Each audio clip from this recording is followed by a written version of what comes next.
esse é o nosso primeiro episódio do Fala Coruja, o podcast que vai trazer informações sobre literatura, cultura, tanto aqui em Juiz de Fora quanto dos autores de outros lugares do Brasil.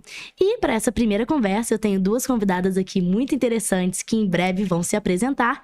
E antes disso eu quero apresentar o podcast, já que é a nossa primeira gravação. O podcast Fala Coruja tem esse nome porque a coruja sempre foi um arquétipo muito forte na minha existência e um arquétipo em que nós conseguimos enxergar além do óbvio. Você já percebeu ou já escutou o voo de uma coruja? Provavelmente não. Isso acontece porque elas são as aves que conseguem ter o voo mais silencioso. Ou seja, a coruja faz coisas incríveis sem nem mesmo você perceber, assim como muitos autores da literatura brasileira que você irá conhecer aqui no nosso podcast. Então, para me apresentar também, o meu nome é Rafaela Perencim, eu sou escritora, ghostwriter, consultora em escrita e agora, atualmente, dona de cafeteria ainda, aprendendo o processo, como tudo isso funciona. E nesse podcast nós vamos trazer esse tipo de informação para vocês. E agora nós temos duas convidadas aqui, o nosso primeiro tema de podcast é de escritor a autor, tirando o seu livro da gaveta em 2024, por isso eu trouxe duas pessoas muito especiais, a Patrícia Lima, que está lançando o seu livro pela editora Perencim para contar sobre o seu processo de publicação e escrita, sendo que ela já está na segunda obra, e também a nossa convidada, que vai falar um pouco mais sobre o processo que ela vai entrar nesse ano, de escrita também e de publicação. Agora, Patrícia, conta um pouquinho pra gente sobre você, sobre o seu eu escritora. Nossa, que responsa, né? Começando o primeiro podcast, assim, lançando agora o segundo livro pela editora. Bem, estou trintando este ano. E eu acho que já num spoiler foi isso que foi o gatilho pra escrever esse livro. O famoso trintar, um processo de catarse. Passei por 4 faculdades. Uau! Mas não completei nenhuma, não precisa. Tem aqui. Né? Não. O importante é ir. Não, frequentar. Porque o conhecimento nunca é demais. Isso. Então, fiz história, fiz educação física, fui pra moda e falei assim, tá faltando jornalismo, aí fui pro jornalismo. Atualmente estou fazendo jornalismo. E como a Rafaela falou, é a minha segunda obra, primeira pela Corujinha. Estou muito feliz. Tenho 29 anos, igual eu falei. Mas estou muito tranquila, porque fiquei sabendo que a média de idade da mulher hoje é 80. Pois é. Então, posso escrever mais livros, né? Isso mesmo. É isso. Foi uma conversa antecipada que nós tivemos aqui, muito motivadora, com a nossa futura autora, que já pulou de bungee jump, né? Bungee jump, já fiz rapel, parapente, mergulho. É radical, pode me chamar. Escalada tá na próxima. Daqui a pouco vou começar a escalar. Viu? E a coisa mais radical também que ela vai fazer esse ano é escrever um livro, né, Ariadne? Tem uma frase que eu vi que me marcou muito, não é corajoso você fazer algo de que você não tem medo. E, cara, pular de bungee jump, fazer parapente, mergulhar, eu não tive medo. Mas isso eu tô com medo. Aí, Patrícia, eu acho que é um convite. Nossa. Não vou mentir não, viu? Acho que ano que vem, esse ano, 2024, todas nós deveríamos pular de paraquedas juntas. É uma boa ideia. Já temos uma pessoa com experiência, uma pessoa com um pouco de coragem e uma pessoa um pouco distante disso. Pouco distante. Caramba, eu quero ficar lá embaixo olhando vocês pularem. Não, tá maluco. Não, vai com a gente. Não, disso eu tenho medo, entendeu? Quando envolve vida, gente, colocar a minha vida em risco, eu prefiro só assistir. Ela representa todas nós, tá? Fico aqui só escrevendo. Posso escrever, por exemplo, de uma pessoa que pula de bungee jump, de qualquer coisa. Agora, praticar o ato, gente. Mas você não acha que se mostrar vulnerável é ainda mais difícil do que fazer essas coisas? Não, porque escrever um livro, você se mostra muito vulnerável. Eu acho maravilhoso. Falta no mundo hoje é vulnerabilidade. As pessoas estão querendo se mostrar tão fortes, tão fortes. Gente, pelo amor, falta, como diz Tony Ramos, falta mais do que respeito, falta elegância. Mas dá medo. De escrever um livro? De se mostrar vulnerável. E escrever um livro, consequentemente. Ok. Não vamos dar spoiler da conversa. Eu acredito que é possível fazer os dois. Você pode escrever um livro sobre seu salto de bungee jump, Bungee jumping eu acho ainda um pouco mais complexo. Vamos começar ali no paraquedas. O mergulho que nós estávamos conversando anteriormente é mais viável, pode ser. Um mergulho na literatura, olha que coisa maravilhosa. Pelo amor. Mergulho no mar, gente, a gente não nasceu pra ser peixe. Tendo em vista que peixes não sobrevivem muito. Principalmente com você, né? Obviamente, já tem um histórico. Já tem um histórico. Então, aqui o nosso podcast começou antes mesmo de começar, para você que está aí nos assistindo. Tivemos uma história aqui drástica sobre a curta vida de um peixinho. Alberto, o Beta. Isso. E já construímos uma narrativa sobre ele. E é sobre isso que nós vamos conversar hoje, sobre construção de narrativas. Muitas pessoas enxergam o livro como uma coisa muito distante, e um paraquedas nem tanto, ao mesmo tempo que uma pessoa enxerga o livro como uma coisa mais próxima. E isso está ligado muito ao planejamento e a você se dispor. Esse ano que você se dispôs, agora você está muito mais perto disso, não é, Ariadne? Acho que acabou que você não se apresentou. Vamos lá. Mas só voltando um pouquinho pra essa questão do mergulho, eu vejo muito como uma analogia até para a própria escrita. Porque quando você mergulha, você enxerga cores que você nunca viu. Parece que é um universo novo, um monte de animal que você nem sabia que existia. Eu acho que essa profundeza da escrita carrega muito disso também. Pelo menos eu senti muito isso. Quando eu falei, agora eu vou começar a escrever um livro, e comecei a anotar, comecei a tirar foto. A Rafaela mesmo comentou comigo, Ariadne, quando você começar, tudo pra você vai ser um assunto para um livro. E foi isso que ela falou. Só que aí fui mergulhando profundamente. E isso gera uma crise existencial, pelo menos pra mim, que sou extremamente intensa. Você sentiu isso? Senti. Que bom que não Não, faz sentido. Eu acho que é um mergulho no universo no qual nós estamos inseridos e muitas vezes nós não percebemos, mas principalmente nós mesmos. Quando é o tipo de escrita que nós escrevemos e pretendemos escrever. Nós temos um ensaio, a Patrícia vai contar um pouco mais também sobre os 2 livros dela, e teremos em breve uma autoficção. Então, tem os meus livros que são voltados também para o desenvolvimento humano, que depois eu vou contar um pouquinho da história de como eles foram construídos. Então, nós estamos aqui em uma mesa bem agitada de pensamentos introspectivos, que ao mesmo tempo, né, se externam por meio dessas publicações e também incentivam outras pessoas, né, a escreverem sobre as vulnerabilidades, como você falou e como você escreveu. Se você quiser contar um pouquinho pra gente, Patrícia, sobre os seus livros, como que foi o processo. A gente nunca começa simplesmente começando, né? Tem de ter um ponto gatilho ali. Isso. E eu nunca tinha escrito nada. Assim, só redação de colégio, maravilhoso, né, e tal. Mas quando eu entrei na faculdade, eu comecei a ler muito. E eu lembro que a minha mãe começou a me podar, porque eu perdia compromisso, eu chegava atrasada porque eu tava lendo. E isso foi uma base muito... Foi o pilar que eu tive para começar a escrever. No entanto, houve um ponto gatilho pro primeiro livro, que foi uma experiência traumática que eu tive no trabalho. E, por um lado bom, a gente fala do ganho secundário, né? Eu passei por essa situação, mas também conquistei um livro, né? Eu escrevi um livro. E aí, o segundo, que foi esse, com muito... Cadê a... Aqui, ó. Esse aqui, que vai ser lançado agora. Foi um outro ponto gatilho, mas que foi a catarse dos 30. Também. Com outras coisas, mas também foi porque... E aí foi o que a Rafaela falou, foi um processo de imersão mesmo. Não houve referências externas, não. Na verdade, começou com uma atividade da minha psicóloga. Ela falou, eu tava muito angustiada, e ela virou pra mim e falou assim, Patrícia, escreve tudo que se passa na sua cabeça. Falei, e daí deu esse monte de página. Olha quanta coisa passa na cabeça da Patrícia. Passa na sua cabeça, né? Eu falei, Denise, mas não tem ela, Patrícia. Senta e escreve. Falei, tá. Aí eu escrevi um pergaminho. Gente, eu não tô brincando. Foi um pergaminho. Aí eu falei, Denise, você quer ler? Aí ela, se você quiser, mas você pode queimar. Eu falei, queimar? Não. Escrever um livro, né? Escrever um livro, né?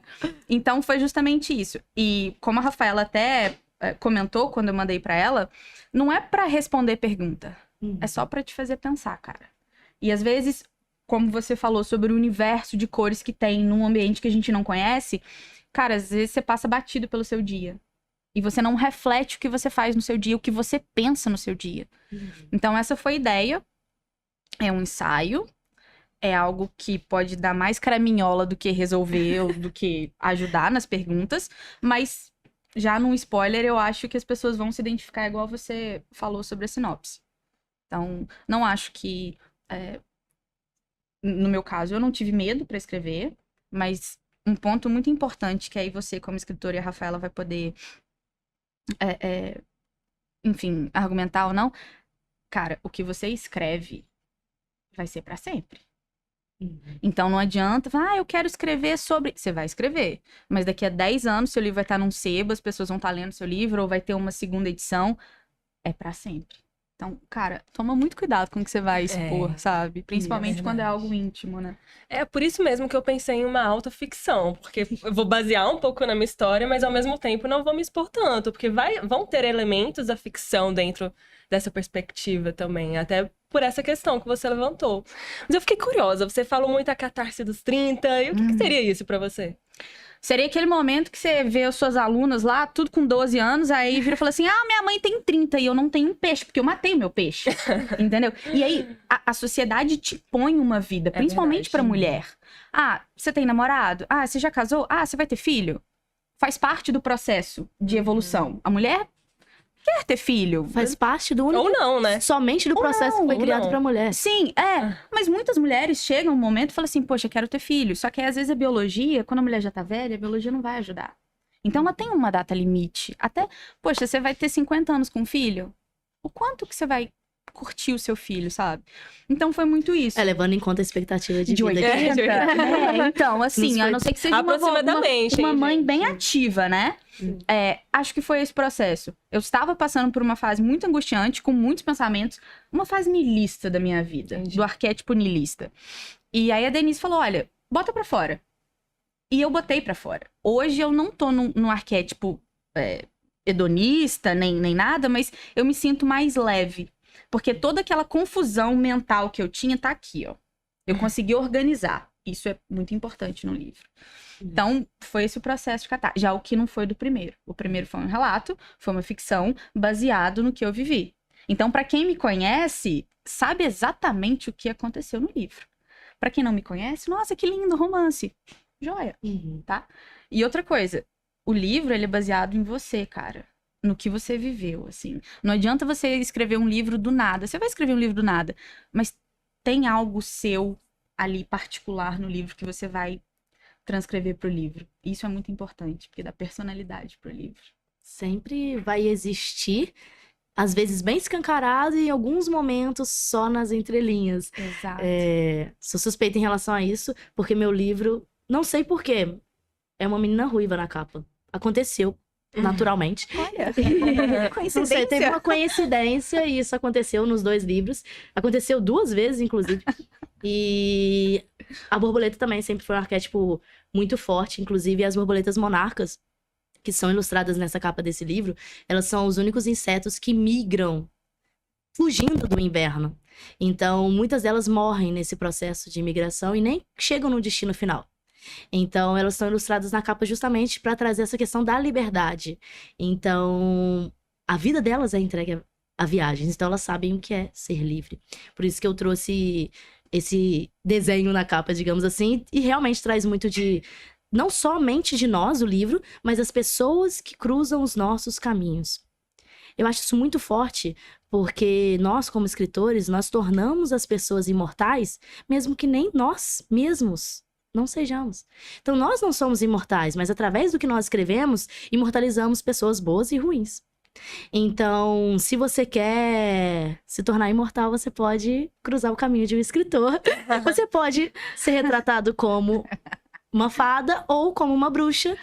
Não dirá o seu comportamento, mas de qualquer forma, o escritor ele transpõe muitas das coisas que ele vive. Às vezes de forma mais clara, nesse meu último livro, que é o livro para Mulheres Livres, ele foi escrito em 3 meses de uma viagem que eu entreguei meu apartamento, vendi meu carro, fiquei 3 meses viajando, 1 mês em São Paulo, depois fiquei naquele tumulto, depois fiquei 1 mês em Santa Catarina, basicamente num lugar que não tinha Uber, e eu só andava a pé e a rua era muito legal. De um lado nascia o sol, do outro lado se punha com o mar dos dois lados. Então, assim, realidades muito extremas. E conheci pessoas nesse caminho e pessoas que estão retratadas dentro do livro. Inclusive, por exemplo, eu fui no Hopi Hari e tinha um casal que estava comemorando o aniversário de namoro. E eu fiz um texto pra eles, que existe amor em SP, que é contrapondo isso. Então, as pessoas que vão cruzar os nossos caminhos, elas vão estar nas nossas obras, seja de maneira subliminar ou explícita, né? Como foi esse caso que eu citei. Você tem alguma perspectiva de... Você já compartilhou comigo, não posso dar spoiler, vou deixar você contar. Mas uma perspectiva, uma linha que você quer seguir, coisas que você quer trazer dentro da sua obra? Então, como eu falei, eu tava pensando mais em uma autoficção. Usar algumas histórias minhas, de base, mas trazer alguns quesitos de ficção também, pra não me expor, e pra criar um drama maior também, né? Só que é muito difícil. Quando eu comecei a escrever e parece que você vai para um caminho, aí vem algo da vida que te empurra e te leva para outro caminho, aí uma hora você tá pensando algo, aí você vê outra coisa mais legal, aí tem que chamar a psicóloga para dar um auxílio, né? E aí é interessante, porque como vocês falaram, né? Tem que ter um pouco de você dentro do livro. Então, para você fazer um livro, você precisa mergulhar num autoconhecimento muito grande.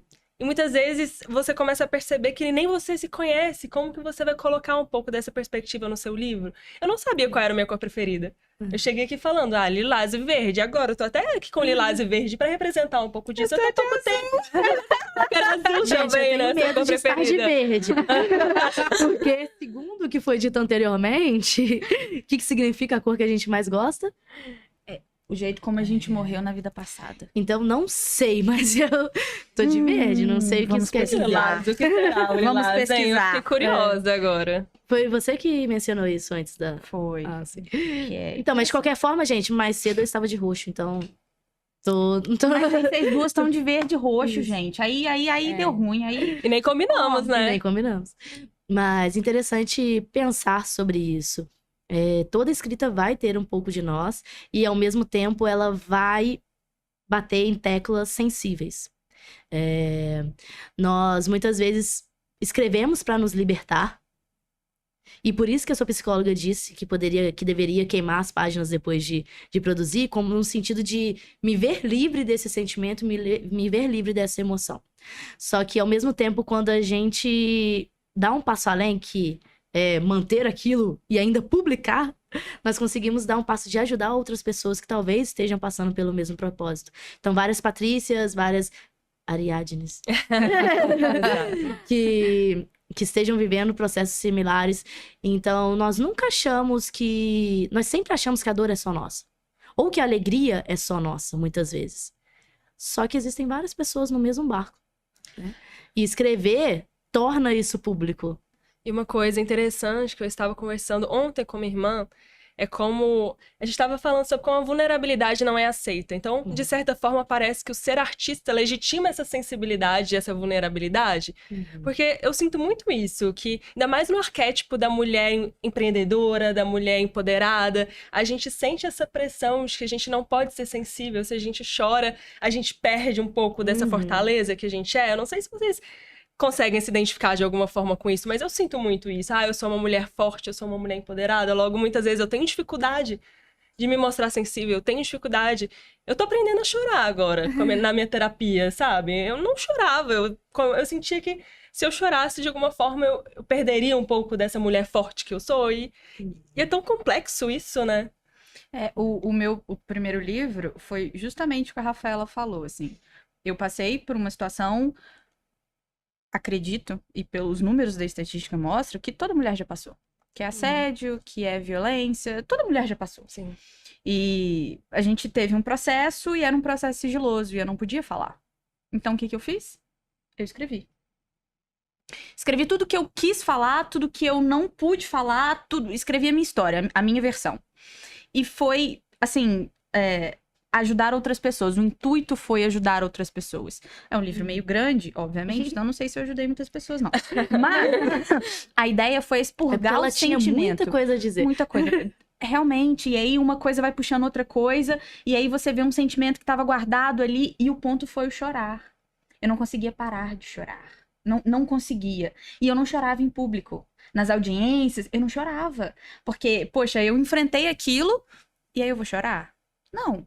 Eu vou enfrentar como eu enfrentei todo o processo. Mas eu chegava em casa, chorava. No meu quarto, eu chorava. Eu falei assim, não, tem de fazer alguma coisa com esse sentimento. E foi escrever. O segundo, eu não chorei. Mas eu comecei a escrever, tive um problema pessoal, também na morte do Alberto, que eu fiquei muito sentida. Parei um pouco pra escrever. Parei um pouco de escrever, me centralizei de novo, me equilibrei, e aí eu voltei a escrever. Então, isso é um ponto, não sei se eu vou já estar puxando spoiler, Rafaela, mas assim, é uma dica e é algo que não contam pros escritores. Cara, você tem bloqueio criativo. Sim. Alguma coisa aconteceu, um passarinho voou na sua frente, você vai acompanhar o passarinho, aí depois pegar o fio da meada, você fala, putz, onde é que eu tava? Levanta, respira, tira uma semana, 2 semanas, volta e escreve de novo. Então, não sei em que ponto que você tá no seu processo criativo, mas é normal ter bloqueio.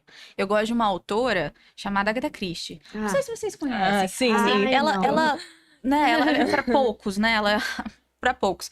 Tem um livro dela que a senhorita Oliver, que é a escritora dela, fala que, cara, escrever é tão difícil como qualquer outro trabalho. Ah, mas eu amo. Tá, mas vai ter um dia que você vai acordar com o pé esquerdo e falar assim, nossa, que saco. Nossa, não tô escrevendo. Você vai ficar olhando pro computador, tipo, tá, o que vem agora? Sabe? Então, esse processo, tanto da imersão introspectiva, quanto dos acontecimentos ao seu redor, cara, vai influenciar demais na sua escrita. Demais. Tanto influenciar pra te bloquear, quanto te influenciar a fluir a sua escrita. E o que vocês acham da utilização de inteligência artificial nesse momento de bloqueio? Pergunta complexa, vamos lá. Pessoal, vocês estão vendo aí, eu uso caderninho. Vocês acham que eu Gente, vou que letra linda. Muito obrigada. Opa. Nossa, depois eu vou mostrar a minha pra ver. Eu uso caderninho, Horrível. gente. Vocês acham que eu sou adepta da inteligência? Não sou. Não sou. Eu uso caderninho. Minha opinião é essa. Resumiu a opinião dela. Sinceramente, eu acredito que todas as tecnologias vêm a somar, não a subtrair. Então, não vejo a inteligência artificial como uma ferramenta de criação. Eu vejo como uma ferramenta de inspiração. No sentido de que, igual eu disse, estou no momento de um bloqueio. O que uma máquina pode pensar mais do que eu? E daí começa uma guerra, digamos assim, mas que é um processo criativo. Eu nunca vou, digamos assim, me permitir perder para a máquina. Perder no sentido de que, não que a máquina não consiga ser melhor do que eu, porque estatisticamente a máquina sempre vai conseguir, porque ela é uma máquina. Mas no sentido de que eu não vou ceder a perder minha autenticidade para ela. Então, assim, o que eu falo muito sobre a escrita e sobre bloqueios também? As pessoas se limitam ao padrão do escritor solitário que toma uma taça de vinho com um gato e fica triste, chorando na bebê, entende? Atualmente eu tenho um gato, eu entendo disso, tomo vinho também. Tenho uma máquina de escrever. Eu sou o estereótipo. Mas eu não era um estereótipo quando eu comecei a escrever, eu me tornei. Mas foi por livre vontade, não foi por uma coisa social. Mas as pessoas têm essas... Brincadeiras à parte, as pessoas têm essa expectativa com o escritor. E é completamente desnecessário. Existem escritores que trabalham, por exemplo, no meu processo de consultoria escrita, que eles são incrivelmente visuais. Então, antes de produzir o material, eles sentam e desenham muito bem, e só assim eles conseguem escrever, porque é a partir do desenho que eles conseguem imaginar a história. Eu tenho autores que trabalham comigo que são muito da fala. Eles têm um bloqueio quando sentam olhando pro computador, mas quando falam super bem. Então eles podem falar, escutar aquilo que eles falaram para depois escrever. Eu tenho autores que são muito envolvidos com a ação, de vivenciar a experiência. Então, eu preciso estar num ambiente diferente para ter um insight diferente, eu preciso disso. E vão ter autores que vão ser ligados à tecnologia. Então, tem autores que são ligados nessa tecnologia, que eles vão construir a partir de um filme, de uma série, de uma produção que eles viram, de uma ferramenta, ou até mesmo a própria inteligência artificial, usada com esse visual, por exemplo. Ao invés de desenhar, ele pode usar a inteligência artificial para desenhar o que ele tem na mente para depois escrever sobre isso. Então, eu não vejo essa batalha entre entre inteligência artificial e os escritores, porque eu acho que as inteligências artificiais e qualquer tecnologia, ela vem para obrigar o ser humano a se tornar melhor. E para estagnar aqueles que não querem evoluir. Então, assim, é uma escolha pessoal, que as pessoas, cada um individualmente, precisará fazer. Tem um livro na editora do autor Sérgio, aqui de Juiz de Fora, que ele traz um estudo que fala que pela primeira vez o QI da geração atual foi inferior da geração anterior. Por quê? Não existe tanto estresse neural mais, as pessoas encontram tudo pronto. Então, se eu preciso fazer, agora eu vou dar um exemplo meu. Se eu preciso fazer uma comida que eu nunca vi na vida, pode não ficar o melhor prato, mas eu vou conseguir em meia hora uma boa receita com boas indicações de como fazer aquilo. Eu não vou ter que pesquisar pessoas que são boas na cozinha para trazer isso. Às vezes eu não vou precisar nem de fazer, porque tem um monte de panela elétrica para fazer por mim. Mas o artista, ele vem como um malabarista, nesse caso, para poder usar a tecnologia, não como uma muleta, mas como uma ferramenta para potencializar e agilizar os processos dele. Hoje em dia, por exemplo, eu acho lindo quem consegue escrever à mão. Parabéns, sua letra é maravilhosa, você escreve super bem. Eu tenho alguns processos meus que eu gosto de escrever à mão, de rabiscar, quando tem pontos específicos da minha escrita. Mas hoje em dia eu não consigo mais escrever tanto à mão, porque eu trabalho profissionalmente com a escrita. Então, eu tenho que escrever 50, 60, 70, 100 páginas numa semana. Imagina escrever isso à mão e passar tudo para o computador. Então, o livro, ele vem como uma... O livro não, a ferramenta, ela vem como uma otimização. Mas, por exemplo, quando são os meus próprios livros, aí é um outro processo. Porque eu não estou usando uma técnica especificamente. Então, eu acho que é uma pergunta polêmica. Eu achei Porém, tem todos esses lados a serem analisados, assim. Eu achei interessante algo que você falou, que tem alguns autores que, quando tem esse bloqueio criativo, eles vão para novas experiências. Eu acho interessante o tanto que muitas vezes a gente se coloca em novas experiências, até mesmo para poder escrever. Isso é muito legal, né? Eu tenho outra pergunta polêmica. Agora eu quero ouvir. Ela é a menina eu gosto de perguntas polêmicas. Rabiscar livro. Grifar, rabiscar, observação. O que vocês acham? Eu tô curiosa para ouvir agora. Eu sou suspeita em tantas coisas e eu vou ter que falar que sou suspeita nisso também. Porque eu acho que depende muito da edição, do amor que você tem por aquela edição e o objetivo da leitura. Porque, por exemplo, eu tenho uma edição especial que eu não quero nem que ninguém toque. Que ela fica guardadinha, bonitinha, até numa embalagem diferente. E eu tenho os meus livros que eu gosto de ler, rabiscar, estudar. Então, eu acredito que não tem como ser muito extremista nesse ponto. Pelo menos na minha visão. Porque eu esqueço da maioria das coisas na vida. Você percebeu isso? Eu esqueço da maioria das coisas. Eu esqueço de coisas importantes. Eu esqueço dos livros que eu li. Eu esqueço das coisas que eu escrevi. Tem coisas que eu leio que eu falo, em que momento eu escrevi isso daqui? Eu esqueço, porque... Não sei ainda, minha psicóloga talvez possa responder melhor. Mas eu não tenho essa percepção do quanto eu esqueço as coisas. Então, trabalhar rabiscando e escrevendo, muitas vezes reforça minha memória. Porque, uma coisa muito paradoxa, eu tenho uma memória fotográfica. E às vezes, quando eu rabisco, ou eu presto muita atenção por um bom tempo naquela página específica, eu tenho a memória da página, do número da página do livro que eu rabisquei, que eu tô procurando aquela frase específica. Agora, a senha do meu celular, a senha do meu banco, já perdi cartão 4 vezes, os livros que eu li, tudo eu esqueço. Mas se eu prestar atenção fotograficamente, eu consigo lembrar. Então, acaba sendo um recurso importante. Quero ouvir sua opinião agora, eu tô curiosa. Opinião impopular. Popular. Eu não rabisco livro. Eu não grifo livro. Eu não amasso livro. Eu não uso isso aqui do livro. Eu uso um marcador. Não gosto. Meus livros são incólumes. O problema que eu acho, assim, não é o problema, mas o ponto é, depende, igual a Rafaela falou. Eu sou da história, então a gente fazia fichamento. Então pegava o livro e escrevia a passagem que você queria, porque nas provas a gente podia usar o fichamento e não o livro. Então, se alguma coisa me chamou a atenção naquele livro, eu vou fazer um fichamento do livro. Eu vou escrever aquela página, aquela passagem e vou guardar. Mas os meus livros são, cara, impecáveis. Não gosto. opinião impopular. Porque no TikTok você só vê nego riscando o livro e tal. Eu não uso gosto. TikTok. E a Eu sua achava opinião? Eu concordo com você, Rafaela. Eu penso muito assim também. Inclusive, mas é porque eu fiz direito, né? Então, assim, no estudo do direito, não dava pra ficar só lendo, senão você não guarda. É lógico. Mas Você aí precisa dar uma acostumei, rabiscadinha. eu acho que acostumei a rabiscar, grifar. Então, mas livros de referências, livros de estudo, aí lógico. Você Mas vai pra mim, grifar. todo livro é um livro de estudo. Pois é, mas os livros que eu uso como base para escrever não são livros literários.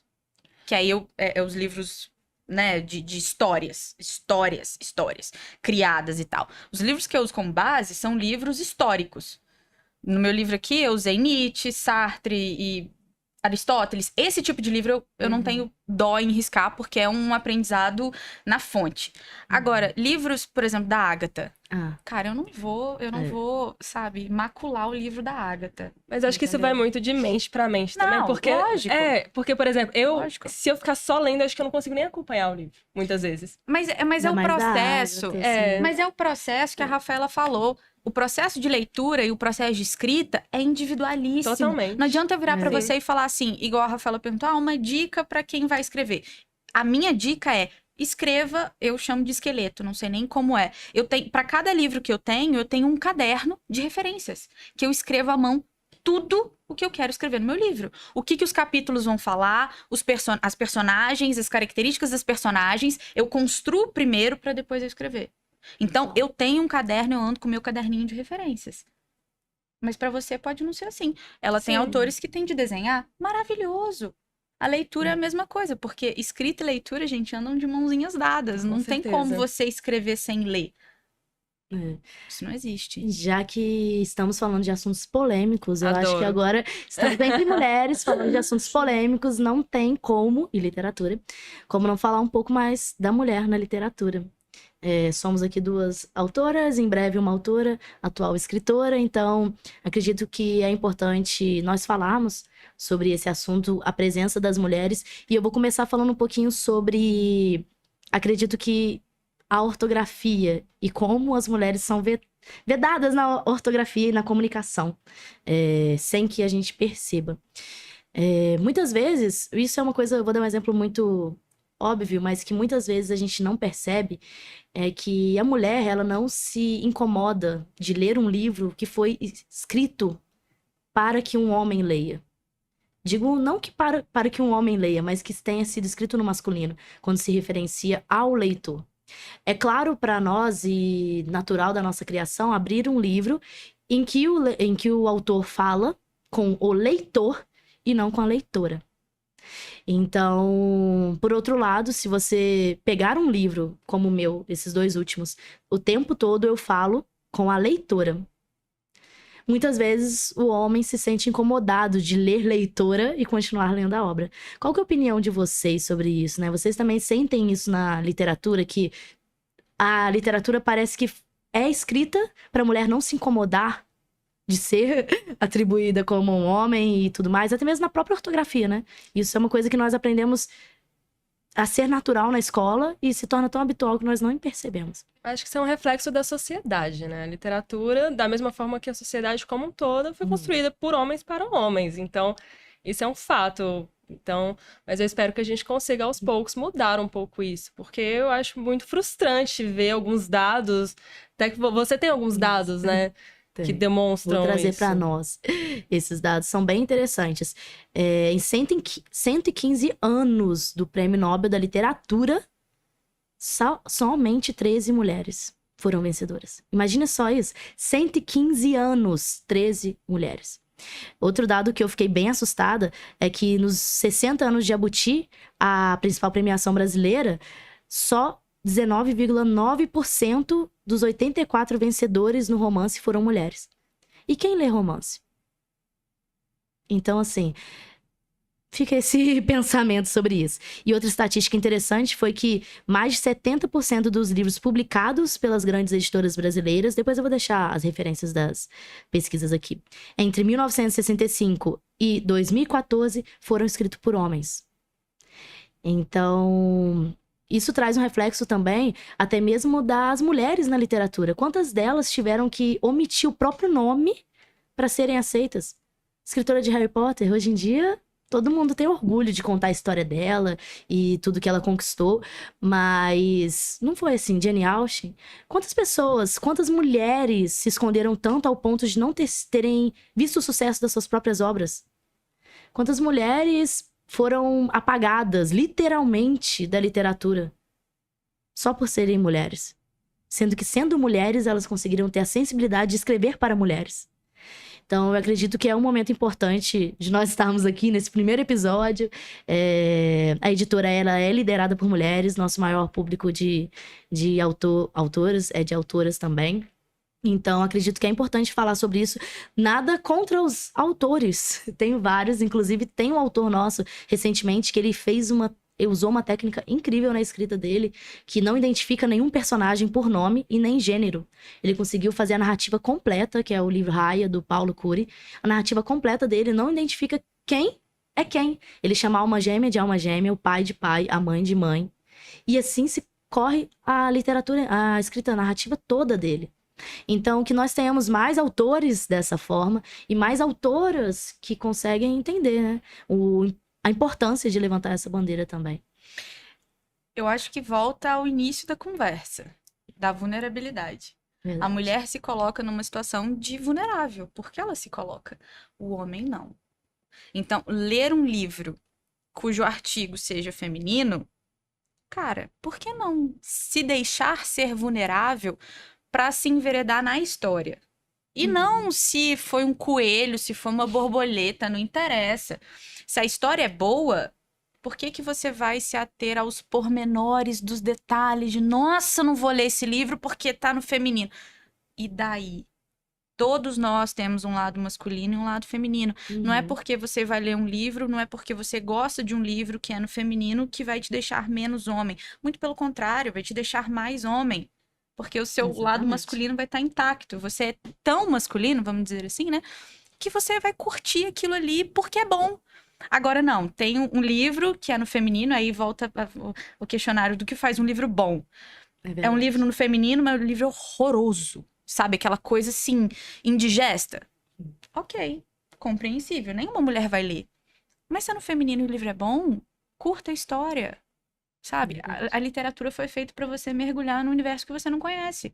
Curta a história. Ao final, você virou e falou assim, olha, realmente o livro eu não gostei por causa disso, disso e disso. Ok, respeito sua opinião. Ah, não gostei porque tá no feminino? Gente, que pobreza que pobreza intelectual. Verdade. Um livro bom, ele é um livro bom, independentemente de qualquer coisa. Um livro bom é um livro que tem um português bom, um português coerente, um português coeso, que vai te fluir na história. E aí depois, uma história envolvente, para você poder se envolver e se dedicar. Já peguei livros, assim, que você começa a primeira e tem uns 30 erros de português, você fala, nossa... Dá vontade de chorar. Então, a revisora e o escritor têm de estar ali muito bem conectado por conta disso. Senão, pode ser um livro maravilhoso, pode ser uma história fantástica. Nossa, mas no começo já tem aquele rim que você fala... E uma coisa que eu achei que a Rafaela falou comigo quando eu tive uma conversa com ela, a primeira conversa muito interessante foi: o livro tem que ter uma linguagem acessível. Eita, caramba. Pode ser que mas depende da profundidade, né? Claro que a profundidade vai mudar se você é adulto, se você é criança, a sua perspectiva. Mas eu acho importante, pelo menos pra mim, né? Claro que é muito individual, mas pra mim, a linguagem é importante ser acessível. E não ter tanto paradoxo. Pode ser que vai mudar, mas... Por que você tá olhando com essa cara? Eu gosto de ler um livro desse jeito. Eu só não escrevo desse jeito. Acessível? Nem um pouco. Não dá. As coisas são intrucadas, assim. É um livrozinho de sinônimos e antônimos e significado para poder escrever o livro. Estilo Mulheres que Correm com os Lobos? Estilo... Cara, eu acho que seria um estilo do século XVIII. Século XVIII ali, com certeza. Porque eu, e aí a gente volta do estilo. Eu não consigo. É verdade. Não adianta. Ah, a minha mãe me falou do primeiro livro. Ela, nossa, minha filha, por que você não escreve com uma linguagem? Eu falei, mãe, eu não consigo. Quando eu sento para escrever, eu não vou usar a mesma palavra 3 vezes numa folha. Eu vou usar sinônimos. Porque você falou sobre o livro, sobre todo livro ser um aprendizado. Sim. Se você ler o meu livro e não tirar uma palavra de diferente... meu livro não serve de nada. Pelo menos uma palavra que você não conhecia e não é aquela coisa assim, eu vou entrar pelo contexto. Não. É você, nossa, o que essa palavra significa? Aí você vai lá no dicionário, procura. Olha, que interessante. Isso eu prezo num livro. Os meus 2 livros têm o que eu chamo de conhecimento inútil. Tem de ter. No primeiro livro eu falei sobre as partes de um limão. Pra quê? Porque eu quis. Mas você sabe quais são as partes de um limão? Mas se você ler o livro, você vai saber. Do nada você vai na quitanda. Olha, um limão, isso aqui é o colume, isso aqui é não sei o que. Curiosidade, em qual contexto estava inserida as partes de um limão no seu livro? No contexto de uma caipirinha, obviamente. Do nada, agora fez um pouco mais sentido. Né? Então, assim, eu acho isso. O livro, ele tem de te ensinar alguma coisa, nem que seja uma palavra nova. E se você pega um livro que não tem uma gramática, que não tem um bom português, ainda que não seja acessível, tem de te ensinar alguma coisa. Entendeu? Eu acredito em narrativas, em visões de narrativas diferentes. Ariadne, eu sempre falo, estou falando sério. Tá falando Ariadne. certo. Eu estou assim, gente, será que eu falei errado? Ariadne. Ariadne. E olha que eu repeti 1000 vezes pra mim mesma e pra vocês. Ela está em um contexto de início de escrita e construção da narrativa.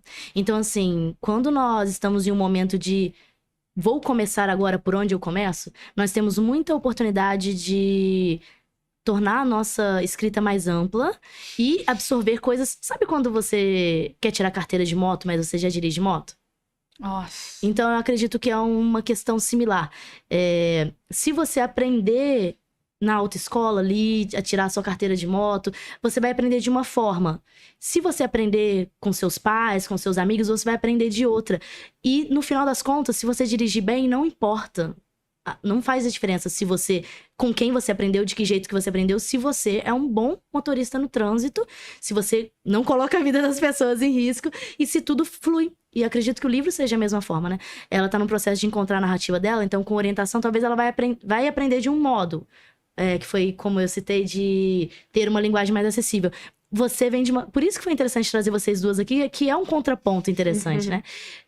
Você já parte de 2 escritas já longas. Aí agora, como que a gente vai desconstruir uma coisa que se tornou um ponto forte seu? E tem que ter a marca pessoal precisa ter também a marca do pessoal. escritor, né? Então eu acredito muito nisso. Eu falo sobre a acessibilidade da escrita porque o slogan da editora realmente é escrevendo uma nova era. Muitas vezes eu quero ser a primeira leitura de alguém que vai se apaixonar pela leitura do que uma leitura de alguém que sempre lê. Então, eu acredito que quando a gente tem uma leitura acessível, nós tornamos isso possível. Mas, ao mesmo tempo, existe uma necessidade intelectual de qualquer leitor de ter um livro de aprofundamento maior. E uma coisa não exclui a outra. Não, sim. Eu vou ler um livro, tal como eu leio o outro, e os dois vão contribuir para o meu desenvolvimento. Então, eu acho que isso que você falou, a identidade. Eu não conseguiria ler um livro seu que fosse escrito de outra forma.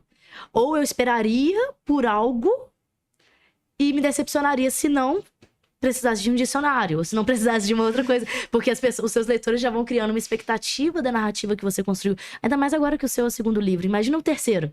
Daí é uma criação maior ainda de expectativas de conhecer a sua voz, de ouvir a sua voz. E agora, que é o nosso tema de hoje, né? De escritor a autor, tirando seu projeto da gaveta em 2024. Encontre a sua narrativa. Se você ainda não sabe qual que é a sua voz, se escuta falando. Às vezes, igual eu falei, grava a si mesmo conversando. Eu disse sobre isso mais cedo. Às vezes, os conselhos que você dá para os seus amigos são os conselhos que dariam um livro. Você já parou para se ouvir numa conversa de bar?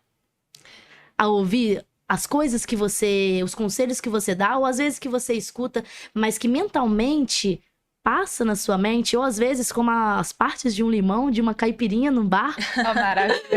Você já parou pra pensar que todo mundo já tem um livro, falta apenas, literalmente, escrever?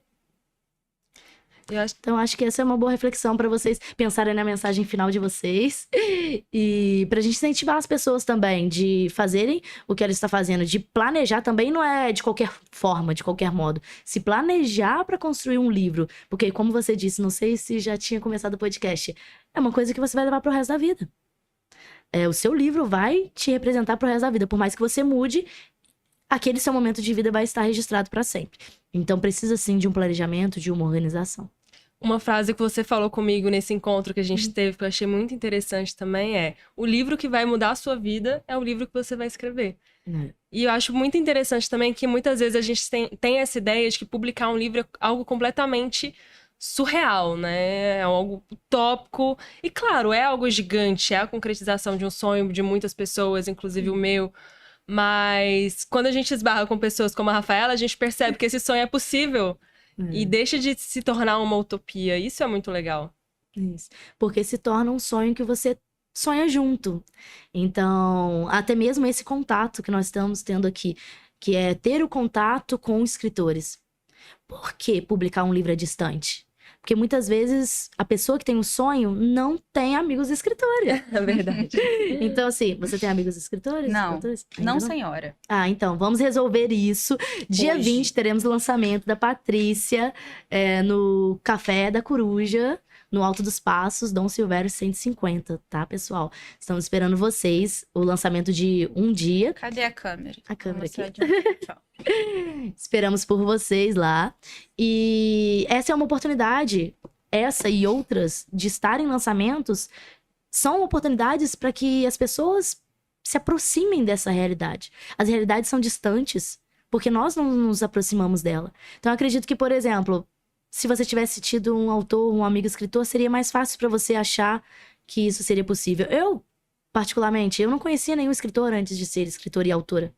Eu publiquei meu primeiro livro com 19 anos, cismei de publicar um livro, já tinha escrito 2, fiz um projeto, mandei para mais de 500 pessoas lerem o primeiro capítulo, não fazia ideia de como publicar, fiz tudo errado.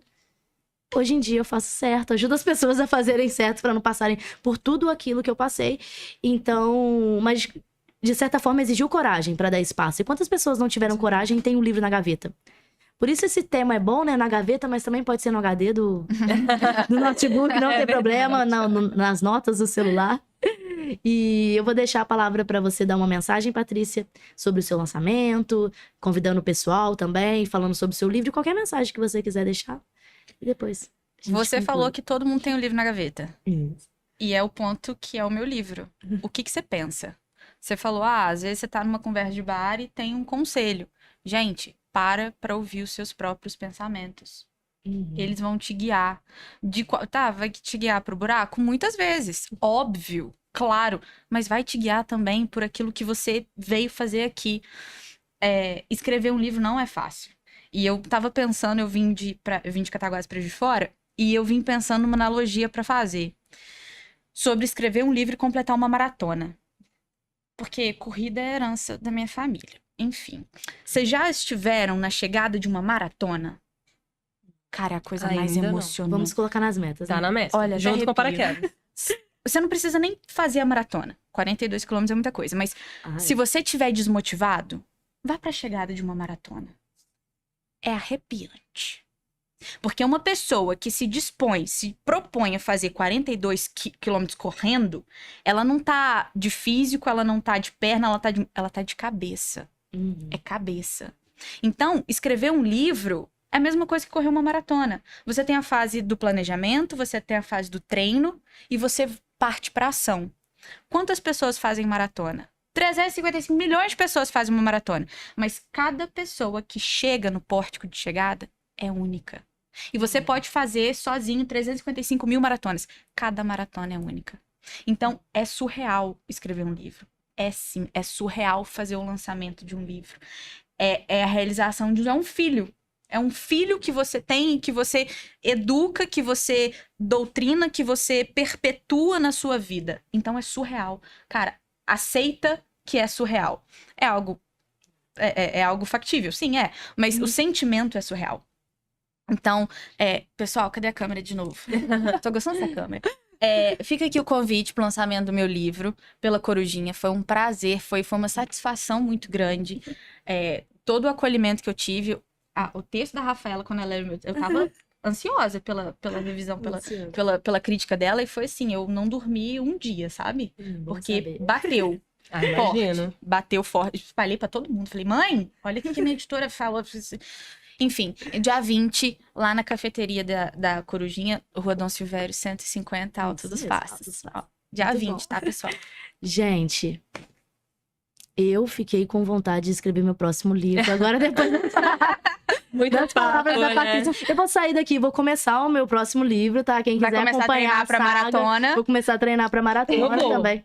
Cara, Assim, é fantástico. eu vou já deixar público isso. Eu menti aqui, eu não vou fazer maratona porque eu não tenho. É, 42 quilômetros Mas é muito. vai chegar depois que ela falou que era 42, eu dei uma desistida. Mas chegar ali na porta, isso aí, com certeza eu chego ali. Até se você estiver correndo, aplaudo, faço tudo. Mas agora eu acho que eu só vou chegar na beirada, mergulhar e pular de paraquedas. E. Caraca, ela vai falar que não vai correr uma maratona. Eu não... Mas mas é pular de muito mais paraquedas é fácil, só né? dar um pulinho ali, né? Exige um pouco 42 menos. quilômetros é complicado. Meu Deus. E então, acredito que esse foi o incentivo que todo mundo precisava para poder escrever. Inclusive, vocês querem deixar alguma palavra sobre todo esse momento e esse incentivo? É uma mensagem pra quem tá ouvindo, pra quem tá assistindo, mas principalmente é uma mensagem pra mim. Não deixe os seus sonhos serem apenas sonhos. Isso. Eu tenho que absorver. E eu quero escrever esse livro não para os outros. Eu achei muito bonito quando você falou, quero ajudar as pessoas. Eu acho isso lindo. Mas eu quero me ajudar com esse livro, principalmente, Mas, sabe? Ariadne, Quero dar um presente. Esse é o ponto. Eu escrevi o meu primeiro livro porque eu precisava falar a minha verdade. Aham. Porque eu não pude falar a minha verdade. Acabei ajudando outras pessoas? Ponto de interrogação. Quero acreditar que sim. Com certeza. Mas isso aqui fui eu. Tanto que uma editora virou pra mim e falou assim, olha, a gente pode até publicar o seu livro, mas em 2 volumes. Eu falei, minha querida, o meu livro foi escrito pra 1 volume só. Se eu dividir, vai ser um atentado contra a minha pessoa, contra o meu espírito, entendeu? Desculpa, eu interrompi. Quando eu era criança, eu tinha esse sonho, acabei me deixando levar pela vida corrida, pelo mercado de trabalho, por todos os outros problemas e questões que todo mundo tem, e acabei deixando esse sonho na gaveta, então acho que tá na hora de transformar o sonho em meta e a meta em realidade. Isso. Bom que você deixou os passos certinhos, né? Realmente precisa sair do mundo das ideias para que seja uma realidade. Então, é necessário colocar metas. Então, por isso que esse podcast é o primeiro podcast já em janeiro de 2024. E para que termine em 2024, é possível escrever e publicar o seu livro ainda em 2024. Eu vou deixar uma mensagem final para vocês que estão acompanhando esse primeiro podcast. Deixe registrado aí a data, o dia que vocês assistiram esse podcast, porque eu quero que daqui a um tempo, no final do ano, vocês voltem nesse podcast para ver se vocês realmente cumpriram o que vocês se proponham a publicar e escrever o livro. Mesmo que não publique, a mensagem tá dada, a importância de escrever, você com certeza deve ter percebido pelo que nós conversamos aqui, é fundamental essa escrita para o seu processo de vida mesmo, não só para um processo de outras pessoas, mas de vida. Comece a trabalhar, a pensar nesse processo já imaginando sua noite de autógrafos. Imagine um momento real para que você tenha metas reais. Porque senão fica só no sonho, só no travesseiro, só nos seus pensamentos. Então imagine sua noite de autógrafos e comece a trabalhar agora para transformar a sua assinatura em um autógrafo.